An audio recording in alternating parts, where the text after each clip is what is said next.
What's going on, everyone, and welcome back to the channel, and welcome to another episode, our opening day of 2032 here in our Major League franchise, expansion franchise, the Mobile Bay Bears. Been a couple days since I got an episode out, so I do apologize about that.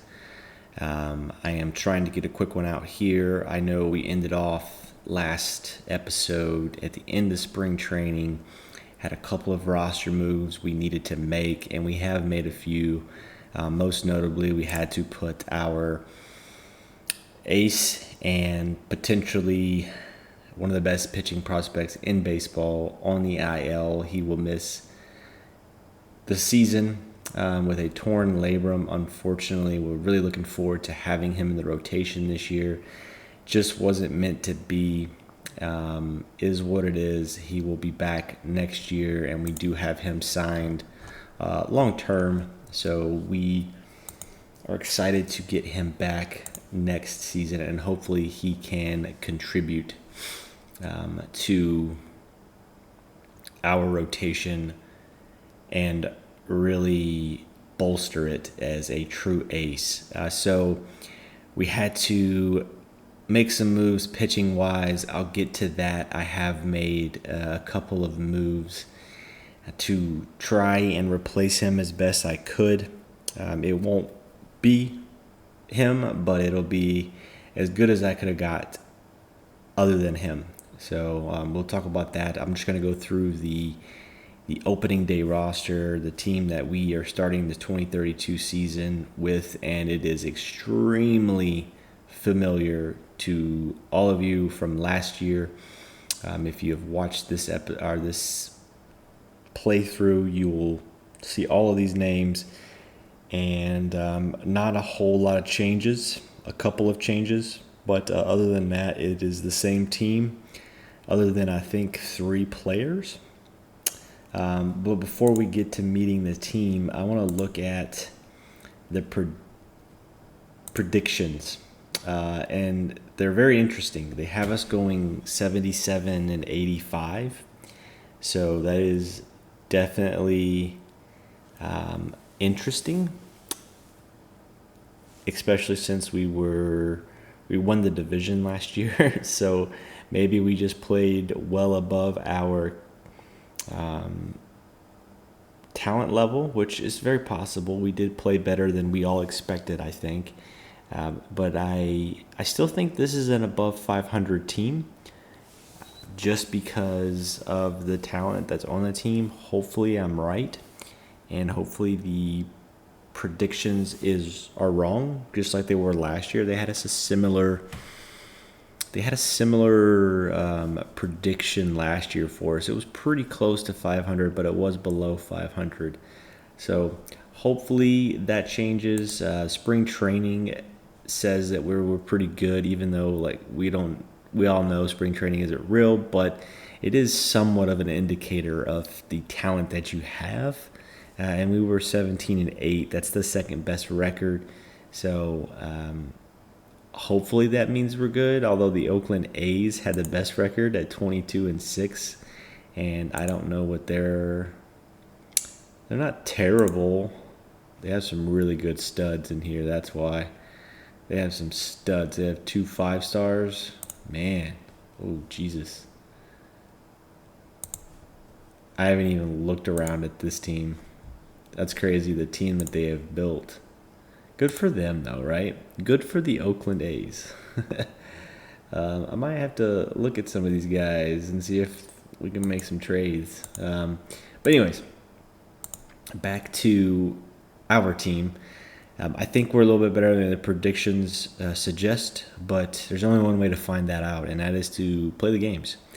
So before we do that, we will meet the opening day roster. So we will start with the pitching. Very similar to last year. However, there are 2 moves that I made that have changed this pitching staff, most notably the starting rotation. So like I said, Josh Leeson had to go on the IL for the year. Before that, we did call up Leeson and Alvarado. Alvarado is still going to start for us. Didn't do great in spring training at a 5.94. Did walk almost 5 batters per 9, so hopefully we can get that. His ERA or his Sierra suggests that he got a little unlucky, but we'll see.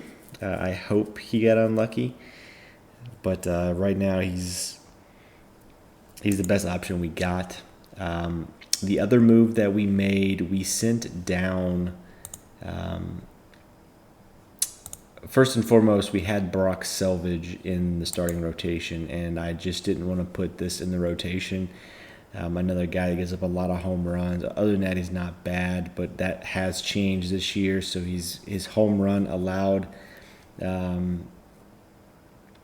rating has gotten worse. So he's dropped down to just a 2-star now, and we have started him before, and it didn't go great in AAA, but it wasn't bad. But each year, his ERA in the major leagues has gotten worse. So he's definitely on my radar as far as like, should we trade him and take any value we can out of him? But more to follow on that. He was in the rotation. I moved him back into relief. He didn't have any option years left, so that's why I kept him on the team, just to see,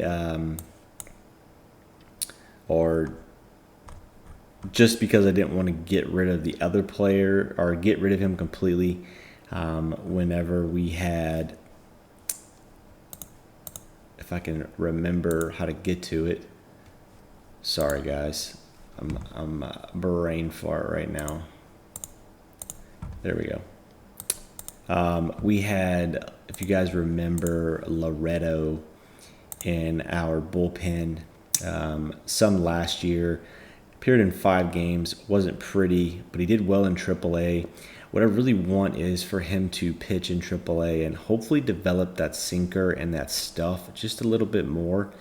And then I think he'll be ready for the bullpen for us. And I wanted him to go down to AAA to get that. He is durable, so I think he's going to get some good reps down there in AAA and hopefully develop that. He's just 24, so I wanted to send him back down, or had that option, and I just went ahead and took it and left Selvage on the team.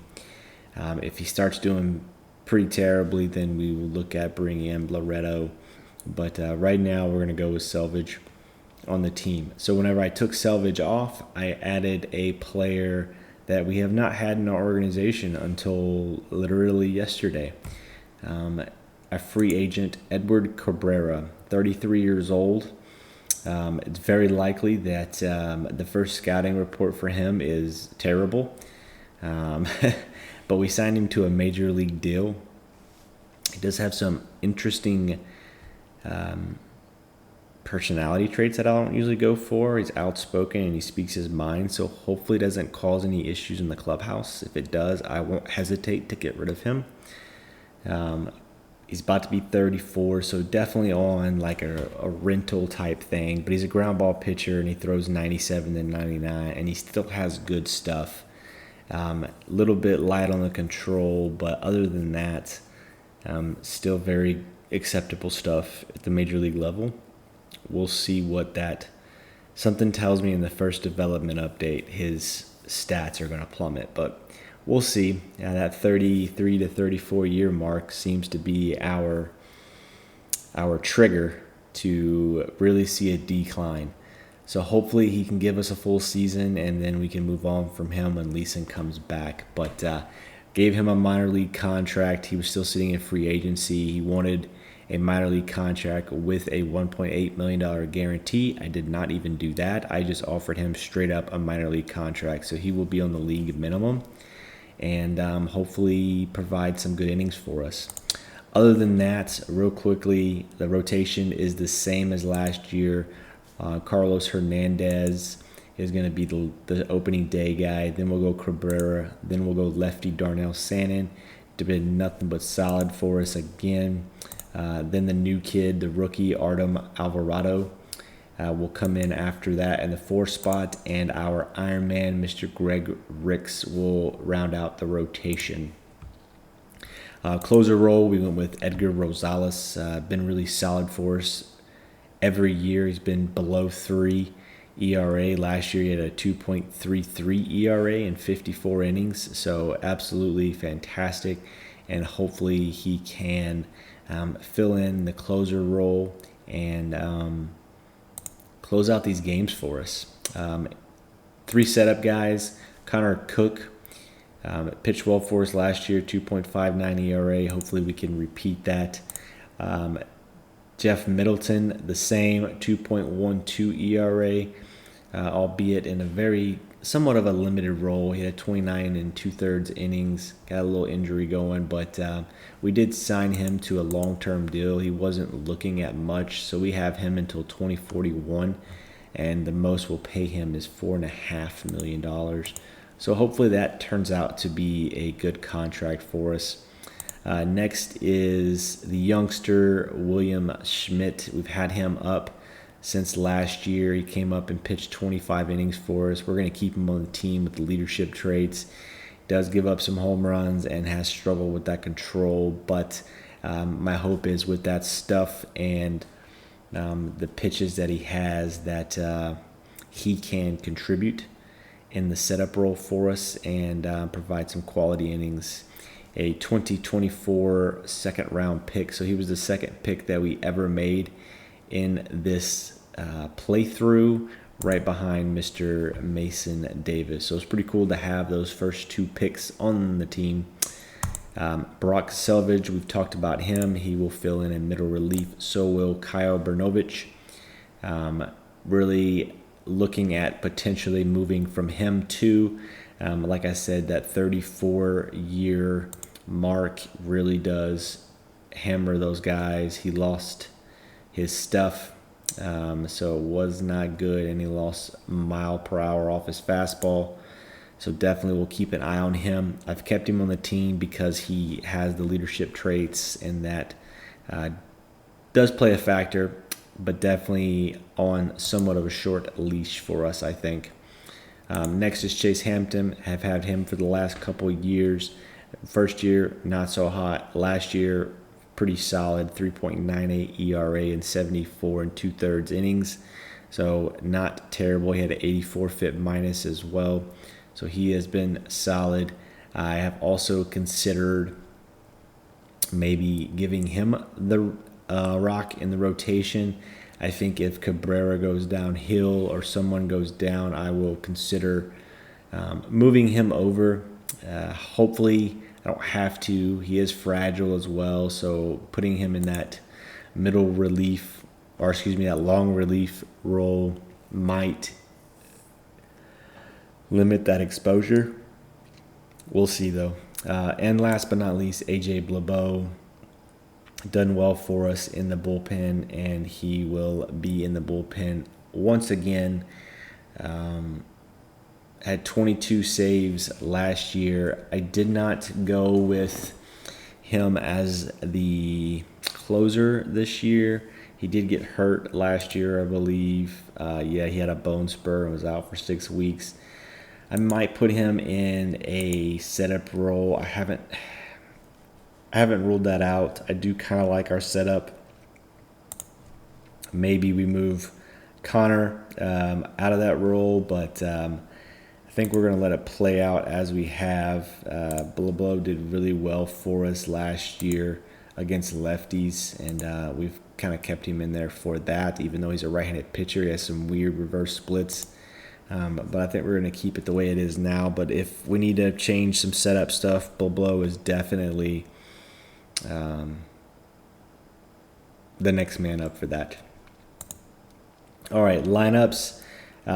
Very much the same team. A few tweaks, I guess. We are going to put Juan Cardenas into the lineup as a fielder and not the DH. So the lineup will look like as follows. I guess it's not the exact same because of Danny Fouts, but Danny Fouts will lead off against lefties and righties, as you can see. Still looking at trying to maximize those final traits, but definitely major league ready, and I'm excited to see what he does in the major leagues. Spring training, he just went completely off, hit 420, 2 home runs, 6 RBIs, scored 13 runs, stole 4 bases, had an 11-11 OPS and a 199 WRC plus, and just 50 at bats. So definitely just dominated spring training. So hopefully we can get more of the same here in the regular season. As you can see, hits lefties and righties the exact same, so he will definitely be our everyday leadoff hitter. Next is Blaze Jordan. We used him as a backup DH last year, but this year we're going to use him as a DH. Every time we've put him in there in the DH, he's played solid for us. Last year, very limited role, 170 at bats, hit 6 home runs, 34 RBIs, and hit 276. So definitely a very limited role, like I mentioned. But this year he gets the nod for DH, since Cardenas is going to be our everyday shortstop. Batting third will be Mason Davis. He needs no introduction. One note on him. He does stand, I believe, 2 home runs away from career home run number 100. So he will likely, probably, I would say, get that within the first week or so in his 4th season. So hopefully a good year from him again. Another productive one will get him close to 130 home runs, and then be well on his way to 200 at the age of 25. He will be 26 pretty soon. Next is Jorge Rivera. Had a great season for us last year. Hopefully more of the same. He also won a Gold Glove, so he will bat 4th and play left field for us. Next is Juan Cardenas. Like we talked about, we were going to put him in the field even though he still says he's fragile, but we put him through our strength and conditioning program, and it says his injury proneness has decreased and should be a little bit more healthy. But we're going to play him at shortstop just because he's the best shortstop that we have on this team, and I want the bat. But that's just me. All right. Next is Vicente Jasso. Obviously, no introduction from him. We did lose him right after we brought him up last year. He had 88 at bats, but then went down for an injury. We brought him up towards the end of the season, so hopefully we get him all year this year. He's still healthy, our normal and injury proneness, but has all of the traits you want, and just a stud catcher and a very respectable hitter. Is making $2 million this year, so he's making more than the major league minimum. But if you remember, we signed him to a pretty long contract through 2041, so we have control over him at 24 years old. Royce Lewis, so he's currently in the lineup. However, I don't know if I'm going to keep him in this lineup. It's a toss-up between him and Luis Garcia. My gut tells me to go with Garcia. But last year, Royce Lewis's bat was extremely productive. But I am probably going to lean between Royce being a backup left fielder and right fielder, and more than likely Garcia is going to start because of a couple of reasons. But one of the main reasons is Garcia is a left-handed hitter, and we don't have any lefties in this lineup. Next is Zach Neto, played third for us last year, had a great season, 18 home runs, 71 RBIs, hit 272, and also stole 24 bases. So he was extremely close to being a 2020 guy, a 2.5 WAR and a 111 WRC plus. Hopefully more of the same this year. Nico Horner, is playing second base for us. We had him last year until we didn't. He got hurt and ended his season. Also, the year before he ended his season. So hopefully he can play the full season this time. His injury proneness is still normal. Didn't get a big decline from him. Got some of a decline, but not a huge decline. It was all on the defensive side. But yeah, hopefully we can extract every little bit of his talent left. Likely will be the last season with us. We will move on from him. But at $1.8 million, a guy that plays solid defense and can get on base for us, I think that is a solid deal. Also, I talked about Luis Garcia. More than likely will be a starting outfielder, and then I will make Royce Lewis the backup. And then Eddie Towler is our super utility guy. He will probably play backup center field, and then super utility guy on the infield. And same with Welbin Francisca, a switch hitter, a respectable bat, and he played well for us last year in his role. Only 143 at bats, but when he came in, he was productive, and he plays a decent infield and decent left field as well. So very valuable, especially at the major league minimum. So that is the 2032 Mobile Bay Bears. Very much a similar roster from last year. I didn't think there was a ton of changes needed. We did get younger with our prospects coming up, so I like that.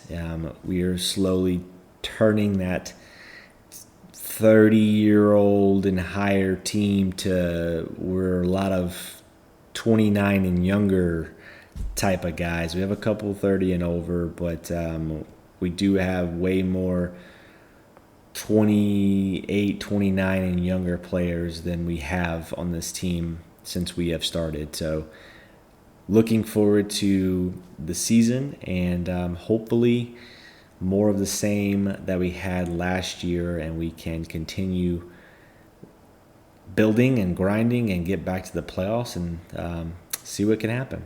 But let me go ahead and finalize the depth here and finalize my batting lineup in the order of which we're going to do it, and then let's get the season rolling. And we have played the first game of the season, and unfortunately it is a loss. We lose the game 7-5 to the Boston Red Sox. Looks like Danny Fouts went 0 for 4, did have a walk and scored his first run. Nico got a hit, and so did Mason Davis. No home run there though, but Juan Rivera went 2 for 4, and Jorge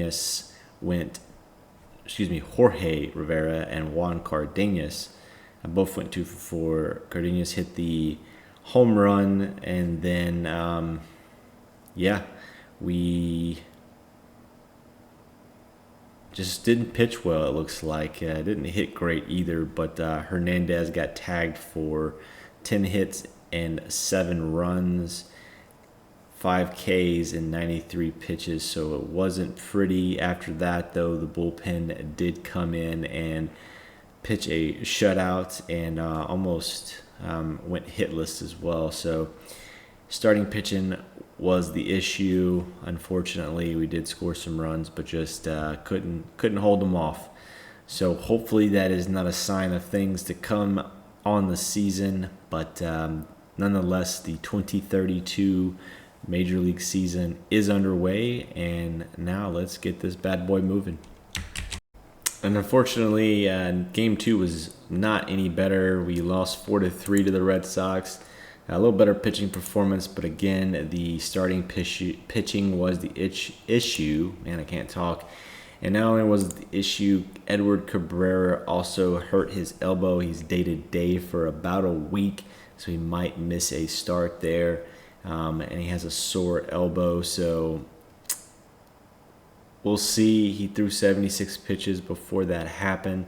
But yeah, we will monitor that and see if we need to put him on the IL. But 0-2 start. Hopefully we can get this thing turned around. We played 2 games against Boston, but now we got to play 2 games against Tampa Bay, and then we will kick into the normal series, 3 and 4 games. Those first 2 series are like this because of the expansion to make the schedules right. So hopefully we can go to Tampa and get the win and sweep the Rays to get back to 500. On one note, though, Juan Cardenas homered again, so he is off to a blistering start here in the 2032 season.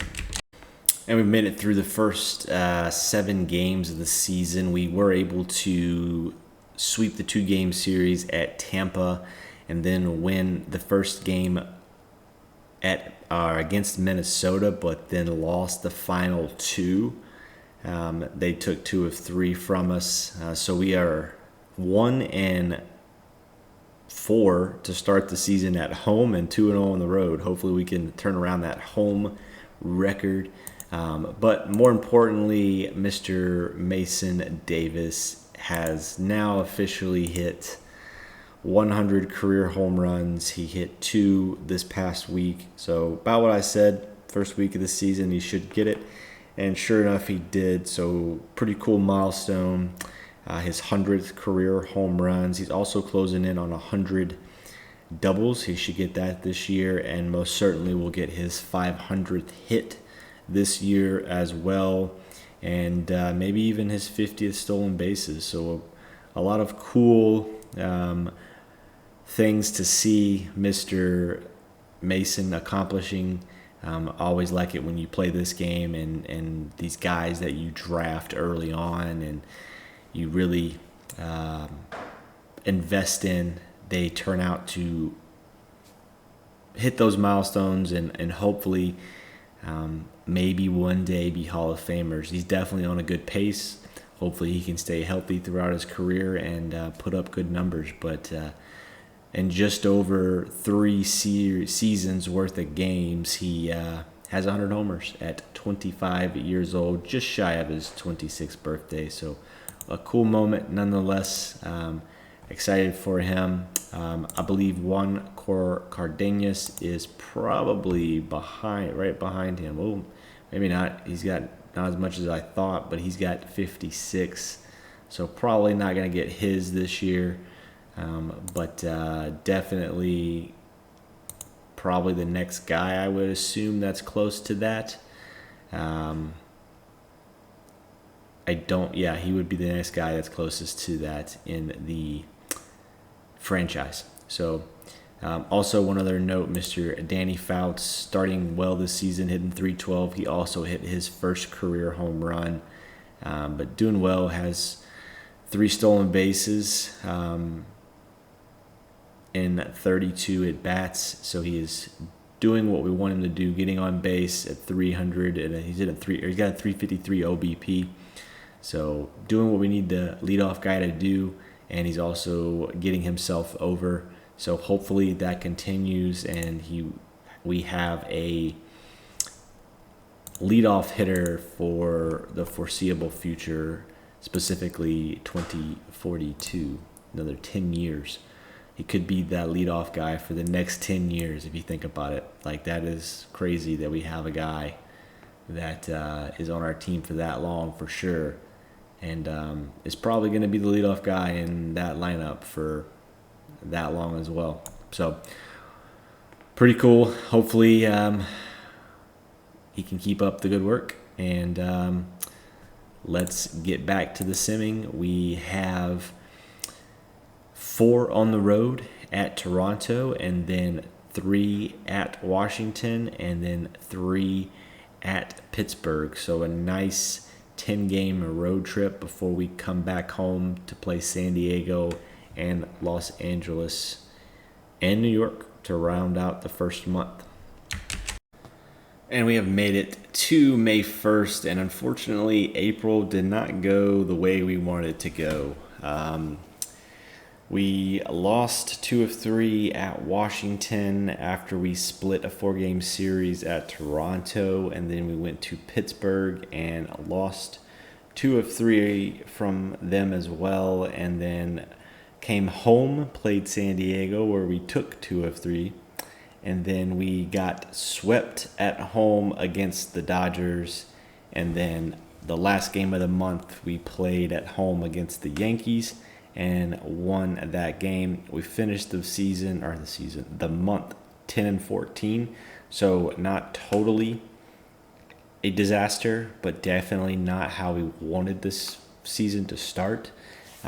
We are playing okay at times. I can tell you that it's our pitching that really is struggling, particularly our starting pitching. Our bullpen looks to be doing fine. No real issues there, but our starting pitching, Carlos Hernandez is 0-3 with a 6.15 ERA. Edward Cabrera is 0-3 with a 4.88. Darnell Sannon is having an uncharacteristically bad start to the season with a 9.23 ERA. He has given up 7 earned runs in 3 straight games. So might not be his year, but still early. We will see what comes of it. But hopefully he can get that turned around. He has been a workhorse for us. Artem Alvarado is somehow 2-1, but has a 6.98 ERA. Has done better his last 2 starts with only 2 earned runs. That start 3 starts ago, he went an inning and a third and gave up 11 earned runs to Toronto. So 3 of his last 4 starts have been solid starts. Just hopefully he can stop with those bad losses or those bad outings. He is also day-to-day with the shoulder strain. Don't think I'm going to put him on the IL. I thought about it, but I think we're going to leave him off, even though it says he is due to pitch. I will just probably bench him for a day and then let him pitch after that. But again, Greg Ricks seems to be our guy. He is 3-1 with a 3.90 ERA, so a better start to the season for him than anyone else in the rotation. Edgar Rosales has a 4.76 ERA. He has a blown save, but 2 blown saves, that is. But he's also got 6 saves, so he's converted 6 of 8. So not terrible, but would definitely love to see that ERA come down a little bit. Hitting wise, looks like we're not doing terrible. Danny Fouts has come down a little bit to earth. He's hitting 255 now, but does have 3 homers, surprisingly, with that 35 power. Still has a 312 on-base percentage, so hopefully he can get that average back up and contribute a little bit more. But Luis Garcia, 278. Mason Davis hitting 250 with 7 home runs. 120 WRC plus and almost a 1 WAR right now. Jorge Rivera is probably having the best overall season out of the rest of the hitters. He is 287 with 7 home runs and 16 RBIs, so he has a 147 WRC plus, so a very good start to the year for him. Cardenas, 244 with 4 home runs and 18 RBIs, and Vicente Jasso is our best average hitter at 323. Very nice to see him have a 323 average to start the year.